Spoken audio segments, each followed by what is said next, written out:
Hi, Phil Schoenberg, Fastpitch Power. Last week we talked about how International Rules Softball has eliminated the prohibition against jumping off the pitching rubber, replanting, crow hopping, whatever it is you want to call it.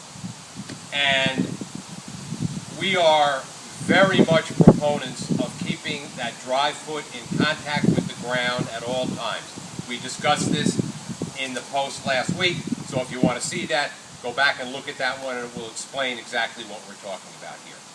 Just because they eliminate a rule does not necessarily mean that what the pitcher is now permitted to do is the best thing for that pitcher to develop optimal speed and command of their pitch. So I got a lot of inquiries and a lot of requests. Can you show what that drill is that you were talking about a little bit more in detail?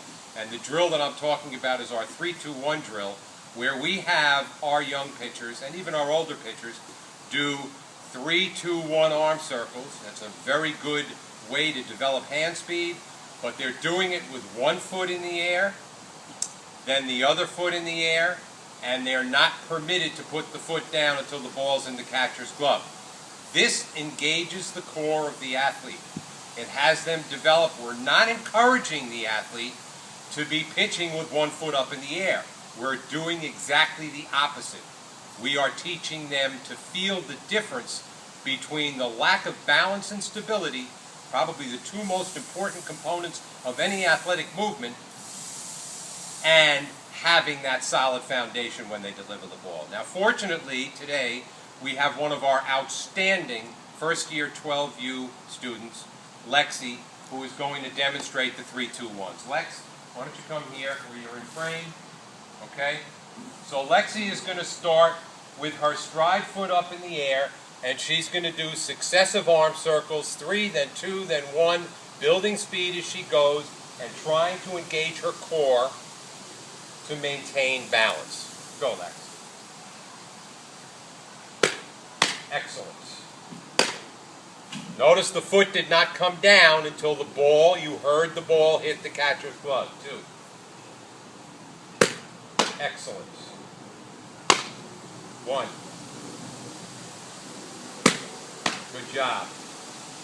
Now, other foot in the air. Now, normally we would do more repetitions of this, but for the purposes of this video, we will only do it one time for each one. Excellent.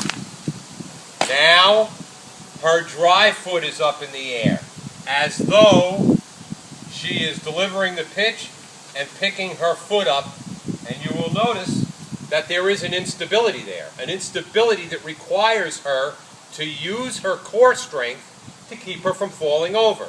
Go. Excellent. 1. Perfect. Now Lexi's going to put both feet on the ground, solid foundation. She's going to do 3-2-1s, add a drive through. She's going to freeze in her finished position so you can see the balance and stability that she has when both feet are in contact with the ground the entire time. Go.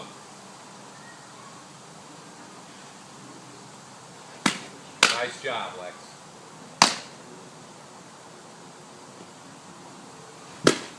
Excellent. One more. Good job. Very good. Thanks, Lex.